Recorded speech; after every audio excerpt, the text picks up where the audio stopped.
बच्चों नमस्कार। आइए आज हम तुलसीदास की बहुत इंपॉर्टेंट व्याख्या, जो इनका ये छंद है हाई स्कूल के लिए, तो आइए इसको अध्ययन करते हैं। कि भरे भुवन घोर कठोर रव रविवाज तजी मार्ग चले, चिक्करहि दिग्गज डोल मही अहि कोल कूरुम कल मले, सुर असुर मुनि कर कान दीन है सकल विकल विचारही, कोदंड खंडव राम तुलसी जयत वचन उचारही। तो इससे रिलेटेड ये क्वेश्चन है आपके कि प्रस्तुत पद्यांश का संदर्भ लिखिए। दूसरा प्रश्न है रेखांकित अंश की व्याख्या कीजिए। और तीसरा प्रश्न है उपरोक्त पद्यांश में कौन सा अलंकार है। तो आइए इसका जो है थोड़ा सा आपको रिवीजन कराता हूँ, उसके बाद ये जो प्रश्न है इनके आंसर आपको बताता हूँ। बहुत ध्यान से देखिएगा, बहुत ही इंपॉर्टेंट व्याख्या है। वर्णन है उस समय का जब राम जी ने धनुष को तोड़ा था और जो धनुष टूटा था उसमें जो शोर हुआ, ठीक है, उसी शोर का वर्णन है। जो आवाज आई टूटने के बाद से तुलसीदास जी ने लिखा कि भरे भुवन, भुवन का मतलब लोक, सारे लोक, ठीक है। भुवन भर गया किससे? घोर कठोर रव, घोर और कठोर रव मीन्स होता है आवाज, ठीक है। रव कठोर, रव मीन्स आवाज, आवाज कठोर और घोर स्वर से या आवाज से सारे भुवन भर गए। और क्या हुआ? रविबाज, रवि मीन्स सूरज और बाज मीन्स घोड़ा, ठीक है। सूरज के जो घोड़े थे वो अपना तज छोड़ करके, मार्ग मीन्स रास्ता, चले, अपना रास्ता छोड़ दिया। सूर्य के घोड़ों ने अपना रास्ता छोड़ दिया। इतना कठोर स्वर हुआ कि सूर्य के घोड़ों ने अपना रास्ता छोड़ दिया, अपना रास्ता छोड़ करके अलग चलने लगे। बाज तज मार्ग चले। और क्या होता है? चिक्करहि दिग्गज, हाथी चिघाड़ने लगते हैं। चिक्करहि चिघाड़ने लगते हैं, दिग्गज हाथी। और डोल मही, पृथ्वी डोलने लगती है, अर्थात पृथ्वी जो है कांपने लगती है। अहि कोल कूरम कल मले, अहि अर्थात शेषनाग जी, ठीक है। और वारा तथा कच्छप, ये सभी जो है कलमले अर्थात व्याकुल हो जाते हैं, ठीक है। आगे सुर असुर मुनि कर कान दीन है सकल विकल विचारहि। सुर असुर देवता और दानव, सुर मीन्स देवता, असुर मीन्स दानव, सभी ध्यान लगा करके, कर कान दीन है अर्थात ध्यान लगा करके, सकल विकल विचारहि, सभी व्याकुल होकर के विचार करते हैं कि ये कौन सा शोर है। और तब उनको मालूम पड़ता है क्या? कोदंड खंड्य, कोदंड मीन्स होता धनुष, ठीक है।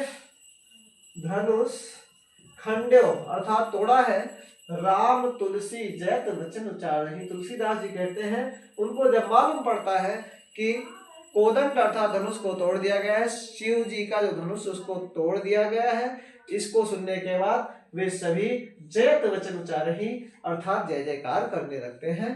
तो ये आपका ये रिवीजन था इस व्याख्या का। और इससे रिलेटेड जो प्रश्न है, प्रस्तुत पद्यांश का संदर्भ लिखिए। तो सबको मालूम है ये जो है धनुष भंग प्रकरण से तुलसीदास जी के द्वारा लिखा गया ये 100वां पद है। तो इसमें लिखते हैं कि जो ये छंद है, प्रस्तुत पद्यांश का संदर्भ इसमें लिखा जाएगा।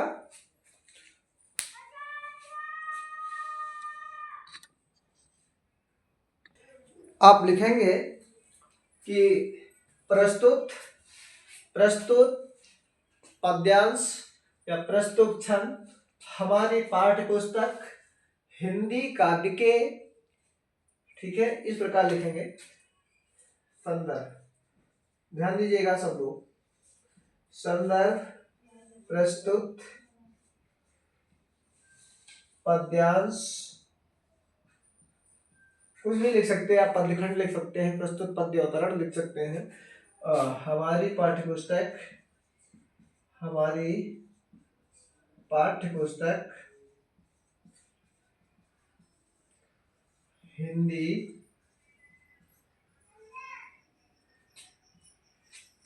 काव्य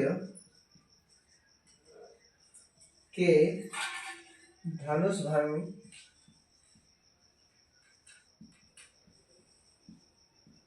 ये शीर्षक है धनुष भंग, तो शीर्षक से संकलित है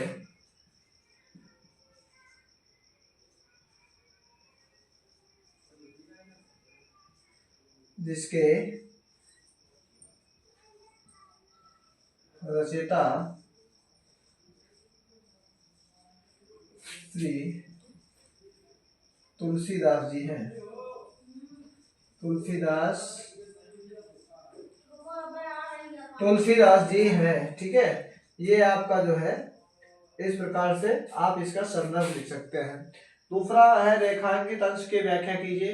तो कोई भी लाइन अंडरलाइन हो सकती है इसमें से। मैंने आपको सारे लाइन जो है सारे शब्द का हिंदी बताया है, आप लिख सकते हैं, ठीक है। लेकिन एग्जाम में जो लाइन आपको आएगी उसी लाइन का व्याख्या करना होता है, ये ध्यान दीजिएगा। अगला है उपरोक्त पद्यांश में कौन सा अलंकार है। तो इसका उत्तर आप इस प्रकार लिख सकते हैं। उपरोक्त पद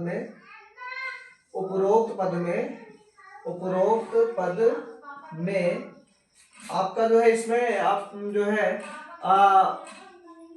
अतिशयोक्त अलंकार भी प्रयोग कर सकते हैं, ठीक है। जैसे तिक्कर दिग्गज डोल मही अहि कोल पूरम कलमले, तो इसमें अतिशयोक्त अलंकार है। और अनुप्रास अलंकार का भी प्रयोग किया गया है। अनुप्रास व अतिशयोक्त अलंकार का प्रयोग किया गया, आप इसको कह सकते हैं, ठीक है। अलंकार प्रयोग हुआ है। तो इस प्रकार से आपका जो है इस पद का व्याख्या था। उम्मीद है ये आपको पसंद आया होगा तथा आपके लिए हेल्पफुल होगा। अगर आपने अभी तक चैनल सब्सक्राइब नहीं किया है, चैनल पर नए हैं, तो प्लीज मेरे चैनल सब्सक्राइब करें और वीडियो को शेयर करें। बहुत बहुत धन्यवाद।